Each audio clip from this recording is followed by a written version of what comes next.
وقول الحق بسم اللہ الرحمن الرحیم اہدنا الصراط المستقیم صدق اللہ العظیم۔ برادران گرامی، ہم اور آپ ابھی یہاں جمع ہوئے ہیں اس لیے کہ عید الفطر کی نماز ادا کریں۔ یہ نماز دراصل شکرانہ ہے،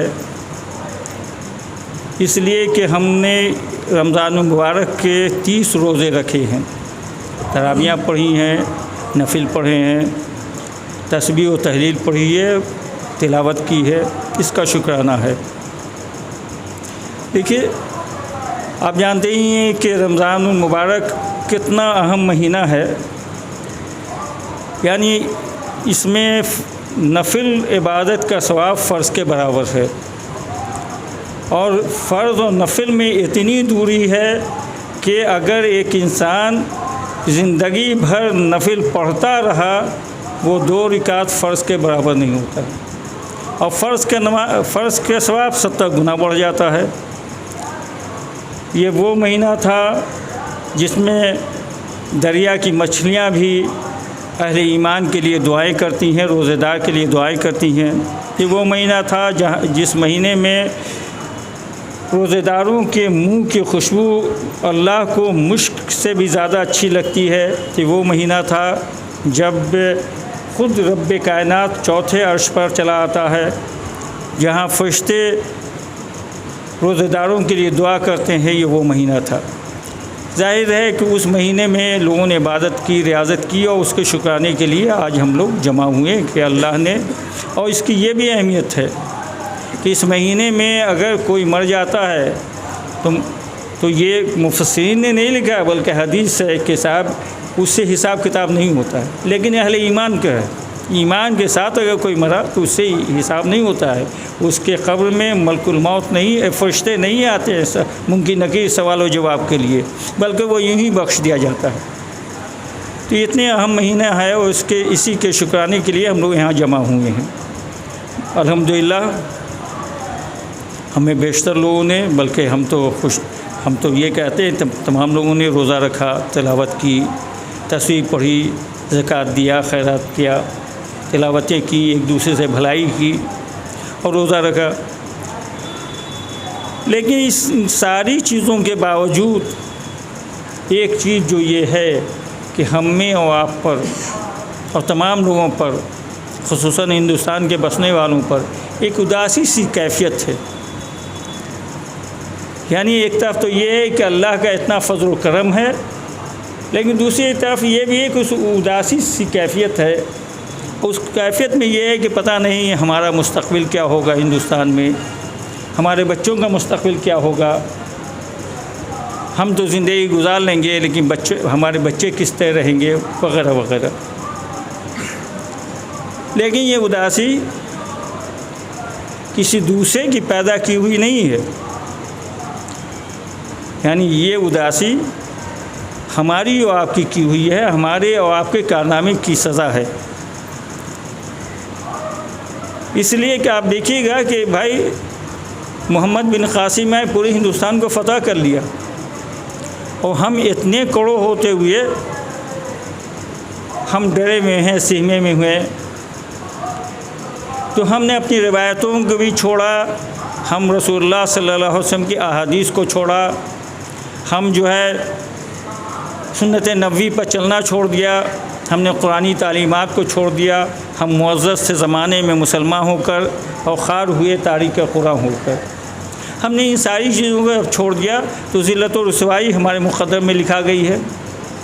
لیکن ہم اس سے مایوس نہیں ہیں، اس لیے مایوس نہیں ہیں کہ اگر آج بھی ہم سدھر گئے، ہم لوگ سدھر گئے، تو پھر ہماری اور آپ کی اہمیت وہی ہوگی جو قرون اولیٰ کے مسلمان کی تھی۔ اس لیے آپ دیکھیں گے کہ مسلمانوں پر ایسے بہت سارے وقت آئے ہیں، اور لیکن وہ جب سنبھلا ہے تو پھر اس کی وہی حیثیت ہو گئی ہے۔ تاتاریوں نے مسلمانوں کو بہت پیٹا تاتاریوں نے، یعنی دریا کا پانی بالکل سرخ ہو گیا، ان کی ساری لائبریریاں جلا دی گئیں، لیکن اللہ نے پھر فضل کیا اور ان تاتاریوں میں سے ایک مسلمان ہو گیا اور پھر بہت عروج ہوا۔ تو ہم خیر امت ہیں، اللہ نے خیر امت بنا کے بھیجا ہے ہم لوگوں کو، اللہ نے ہمیں امت وسطیٰ کہا ہے، اللہ نے آپ پورے قرآن آپ لوگ پڑھتے ہوں گے، اللہ نے یا ایھا آمنو کہہ کے آپ کو مخاطب کیا ہے کہ ایمان والوں، دوسری قوموں کو ایمان والوں کہہ کے مخاطب نہیں کیا ہے، یا یہود کہا ہے یا صاحب کتاب کہا ہے، اس طرح سے کہہ کے مخاطب کیا ہے، ایمان والے کہہ کے مخاطب نہیں کیا ہے۔ تو آپ پر تو اللہ نے اتنا فضل و کرم کیا ہے، پہلے بھی میں نے یہ کہا ہے کہ ہم آپ جس جہاں پر پہنچ چکے ہیں اور ہمارے اور آپ کے جو کارنامے ہیں اس سے یہ اندازہ ہوتا ہے کہ اللہ نے ہم لوگوں پر بڑا رحم کیا ہے۔ دوسری قومیں اگر اتنی زیادہ بگڑ جاتی تو آپ جانتے ہیں کہ دوسری قوموں کو بڑے بڑے عذاب آئے، کسی کو طوفانوں سے ٹکرانا پڑا، کسی کو سیلاب سے ٹکرانا پڑا، کسی کی پوری قوم کو بندر بنا، انسان سے بندر بنا دی گئی، لیکن اللہ نے چونکہ آپ خیر امت ہیں اسے اتنا فضل کیا ہے کہ آپ پر صرف کچھ پریشانیاں آتی ہیں، باقی آپ ہیں۔ لیکن اس کا ہرگز یہ مطلب نہیں کہ ہم آگے بھی ایسے ہی رہیں گے۔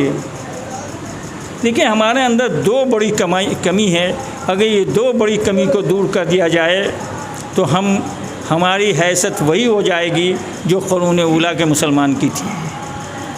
ایک کمی تو یہ ہے کہ ہم کو اللہ پر پورا مکمل یقین اور ایمان ہونا چاہیے، پورا رسول اللہ صلی اللہ علیہ وسلم سے بے پناہ محبت کا یہ مطلب نہیں کہ یا رسول اللہ ہم آپ کا دامن نہ چھوڑیں گے، یہ نہیں، بلکہ انہوں نے جو کچھ کہا ہے اس پر عمل کیا جائے، ایک تو یہ ہے۔ اور دوسری یہ ہے کہ رسول اللہ نے جو کہا ہے، جو قرآن کہتا ہے کہ آپ آپس میں متحد ہو جائیں۔ بس یہ دو چیز ایسی ہے کہ یہ دو کام اگر ہم نے اور آپ نے کر لیا تو ہماری اور آپ کی جو پریشانیاں ہیں وہ دور ہو جائیں گی۔ ہماری آپ کی پریشانیاں بس اتنی ہی پر سے دور ہو سکتی ہے کہ اگر ہم قرآنی تعلیمات پہ عمل کرنا شروع کریں، رسول اللہ صلی اللہ علیہ وسلم کی سنتوں پہ عمل کرنا شروع کریں اور آپس میں متحد ہو جائے۔ آپ نے دیکھا ہوگا، آپ ہم مجھ سے زیادہ نیوز سنتے ہیں، مجھ سے زیادہ جو ہے آپ لوگ سوشل میڈیا کو دیکھتے ہیں۔ مسلمانوں کے لیے یہ تھا کہ وہ جب عیدگاہ جائیں گے تو وہ تلوار لے کے جاتے تھے، ہماری یاد تک یہ دیکھا کہ کچھ لوگ تلوار لے کے چلتے تھے، لیکن آج بڑی سے بڑی عیدگاہ میں چلے جائیے کسی کے ہاتھ میں تلوار نہیں رہے گی، بلکہ آپ تلوار لے کے کوئی چلے گا تو شاید اریسٹ ہو جائے گا، کیونکہ ہم نے اپنی روش کو چھوڑ دیا، ہم نے اپنی بہترین جو ہے ماضی کو چھوڑ دیا۔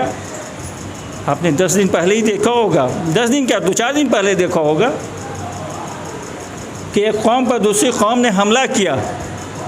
اب وہ قوم چونکہ تلوار لے کے چلتی، اس طرح سے تلوار لے کے روڈ پر آ گئی کہ دوسری قوم بھاگ کھڑی ہوئی، چونکہ اس کے اندر متحد بھی وہ ہیں، وہ قوم آپس میں، اور دوسری یہ کہ وہ اپنی روایت پر پابند ہے۔ ان کے سردار نے تلوار رکھا، وہ آج تک تلوار رکھتی ہے، ان کے سردار نے کرپان رکھا، وہ آج تک رکھتی ہے، ان کے رہبر اور رہنما نے پگڑی باندھی، آج تک وہ پگڑی باندھتی ہے۔ اور ہمارے یہاں اگر کوئی پگڑی باندھ کے نکل جائے تو لوگ کہیں گے بھائی یہ تو لگتا ہے 1857 کا آدمی ہے۔ ٹوپی پر بھی بڑی آفت ہے، ٹوپی پہن کے لوگ نکلتے تو کہتے ہیں کیا مولوی صاحب ہو گئے، لیکن اس کے یہاں میں نے یہ دیکھا کہ پریسیڈنٹ آف انڈیا ہو گیا، لیکن وہ وہی پگڑی باندھے ہوئے، وہی کرپان رکھے ہوئے۔ بوٹا سنگھ یہاں گورنر تھے، وہی پگڑی اور وہی کرپان کے ساتھ۔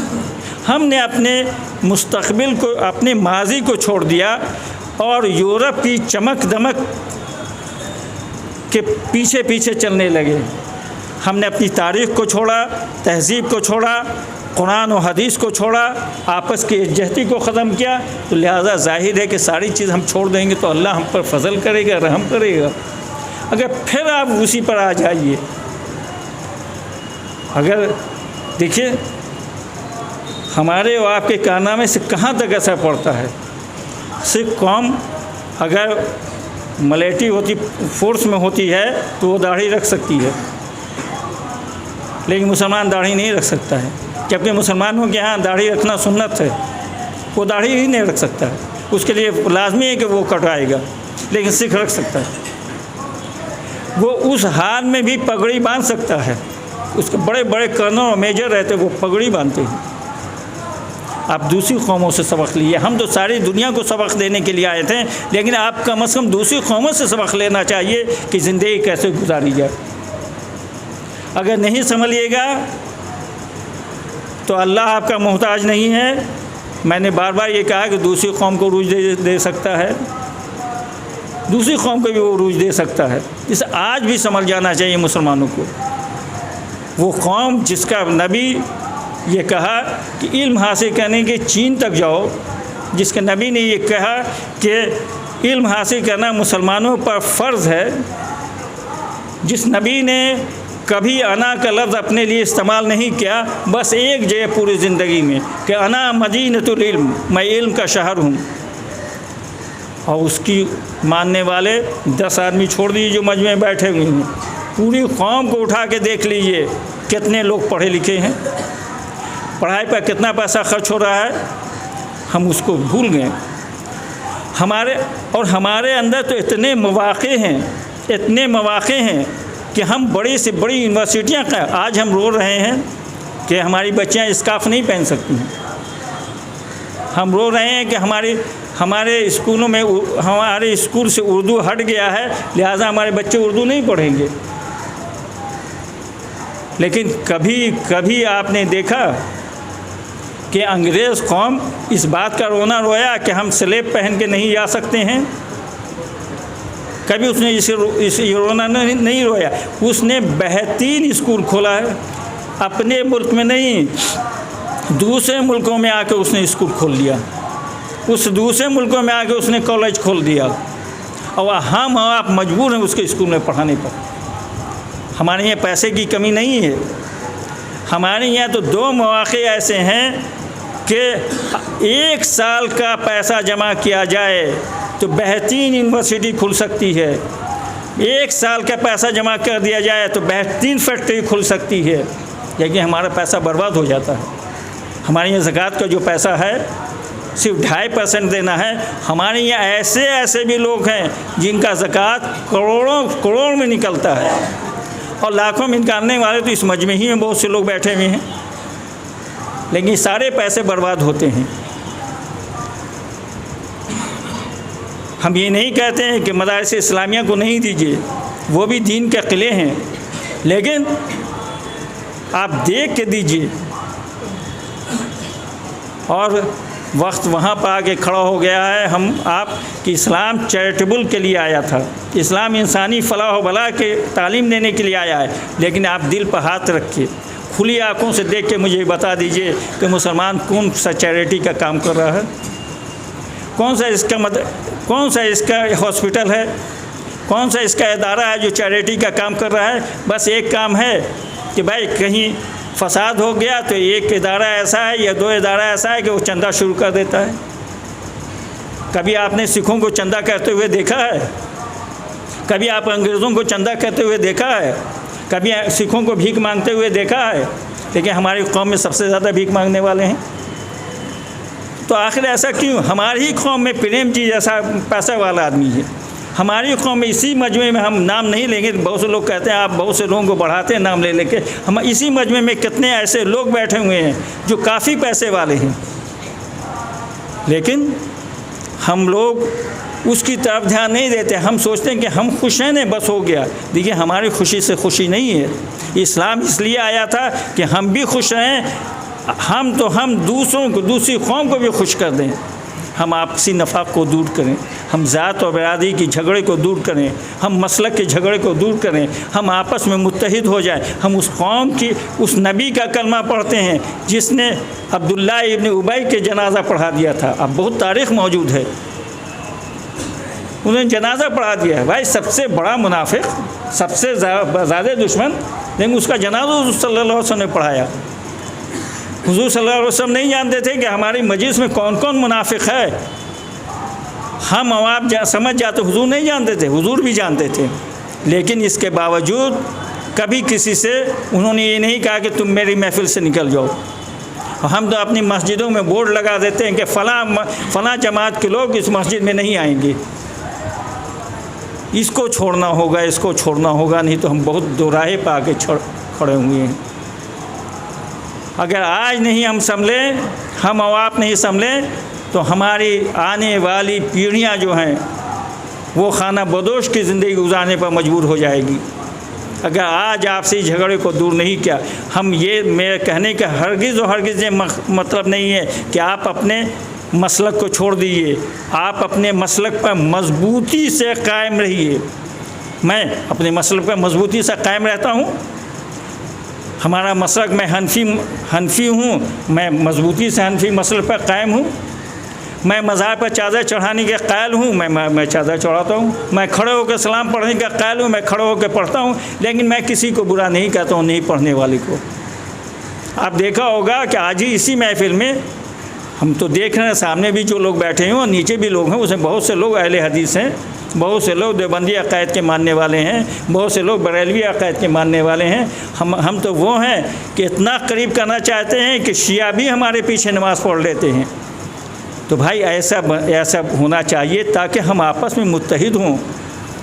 دیکھیے، عقیدہ جو ہے اپنا ہوتا ہے، اپنے نہانے سے انسان پاک ہوگا، دوسرے کے نہانے سے نہیں پاک ہوتا ہے۔ لیکن ہمارا اور آپ کا پریزنٹ وقت میں جو ہو رہا ہے، وہ یہ نہیں دیکھتے ہیں کہ ہماری جو بھی عقیدے کے لوگ والے ہیں، ہم یہ نہیں کہتے کسی ایک عقیدے، وہ یہ نہیں کہتے ہمارے عقیدے کے ماننے والے نوجوان بچے کتنی نماز پڑھ رہے ہیں، لیکن ہاں دوسرے کی نماز پڑھنے پر وہ ضرور تنقید کر رہے ہیں۔ اس کو ختم کیجیے، آپ اپنے عقیدے کے مطابق تبلیغ کیجیے اپنے بچوں کے درمیان، اور کہیے کہ ایسے تم نماز پڑھو۔ آپ اپنے عقیدے کے مطابق تبلیغ کیجیے کہ صاحب تم اس طرح زندگی گزارو۔ آپ دوسرے کو خلاف کرنا چھوڑ دیجیے۔ اپنا باپ سب کو پیارا ہوتا ہے، اپنے باپ کی ہر آدمی تعریف کر سکتا ہے، لیکن دوسرے کے باپ کو گالی دینے کا کسی کو اختیار نہیں ہے۔ اس طرح اپنے عقیدے کی تعریف آپ ضرور کیجیے، لیکن دوسرے عقیدے والوں کو برا بھلا نہیں کہیے۔ دیکھیے، اس آج کے خطبے کا مین مقصد ہوتا ہے کہ سال بھر کے لیے کوئی پیغام دیا جائے۔ بس میں آج کے لیے بس 2 پیغام ہے۔ ایک پیغام تو یہ ہے کہ آپ آپس میں متحد ہو جائیے، نہیں متحد ہوئیے گا تو جو حال ہے آپ دیکھ رہے ہیں۔ رسول اللہ صلی اللہ علیہ وسلم نے جاتے وقت یہ نہیں فرمایا، دنیا سے تشریف لے جاتے وقت، یہاں تاریخ کے جاننے والے ادھر بھی بیٹھے ہوئے ادھر بھی بیٹھے ہوئے ہیں لوگ، جب غدیر خم میں خطبہ دیا، جسے چارٹر آف اسلام کہتے ہیں، خطبہ الوداع کہتے ہیں، اس میں یہ نہیں کہا کہ ہم دنیا سے جا رہے ہیں، ذا حسنین کریمین کا خیال تم لوگ رکھنا، یہ نہیں کہا کہ ہم جا رہے ہیں ذا فاطمہ زہرا میری بیٹی کا خیال رکھنا، یہ نہیں کہا کہ ہم جا رہے ہیں حضرت علی کو خلیفہ بنا دینا، یہ سب کچھ نہیں کہا، بلکہ یہ کہا کہ دیکھو ہم دنیا میں اب جائیں گے، تم میرے بعد آپس میں متحد رہنا، تم بکھر نہیں جانا، تم پر ایک دوسرے کا خون حرام کر دیا گیا ہے۔ جو نبی جاتے وقت آپ کو متحد رہنے کی بات کہہ کے گیا ہے، آپ انتشار کے شکار ہو گئے ہیں۔ آپ اس نبی کو کیسے مان رہے؟ جس نبی نے علم پر اتنا زور دیا ہے کہ علم حاصل کرنے کی چین تک جاؤ، آپ ہم میں سے بیشتر کے بچے نہیں پڑھ رہے ہیں، ہم کیسے نبی کے ماننے والے ہیں؟ ہمارے نبی نے یہ کہا ہے کہ پڑوسی کا خیال رکھو، آپس میں متحد رہو، ایک دوسرے کی خیرخواہی کرو، انسانیت کا کام کرو۔ ہم یہ کام نہیں کر رہے ہیں، ہم کیسے نبی کے ماننے والے ہیں؟ ہم بس ایسے ہی نبی کے پریزنٹ ٹائم میں ایسے ہی نبی کے ماننے والے لوگ ہیں کہ رات بھر جلسہ ہوتا ہے، یا رسول اللہ ہم آپ کا دعوت نہیں چھوڑیں گے، صبح میں نماز بھی نہیں لوگ پڑھتے ہیں۔ تو آپس میں متحد ہو جائیے، اپنے مستقبل کے بارے میں سوچیے۔ دیکھیے، ایک بات پھر میں کہہ رہا ہوں، اور آپ یہ جانتے ہیں کہ کہنے کا ہرگز و ہرگز مطلب نہیں ہے کہ میں کوئی چندہ کرنے جا رہا ہوں۔ ہر آدمی یہ جانتا ہے کہ جو بھی کام میں کرتا ہوں میں پاکٹ سے کرتا ہوں، کوئی چندہ نہیں، کچھ بھی نہیں۔ لیکن آپ آپس میں متحد ہوئیے اور ایسا انتظام کیجئے کہ آپ کا کالج ہو، آپ ایسا کام کیجئے کہ آپ کا ہاسپٹل ہو، آپ ایسا کام کیجئے کہ آپ کا اسکول ہو، آپ اس طرح کا کام شروع کر دیجئے۔ اور آپ کے یہاں پیسے کی کمی نہیں ہے، آپ کے یہاں بہت پیسہ ہے، بہت پیسہ ہے، بہت پیسہ ہے، صرف آپ شروع کیجئے۔ اگر کوئی انسان اس کام کے لیے تیار ہو جاتا ہے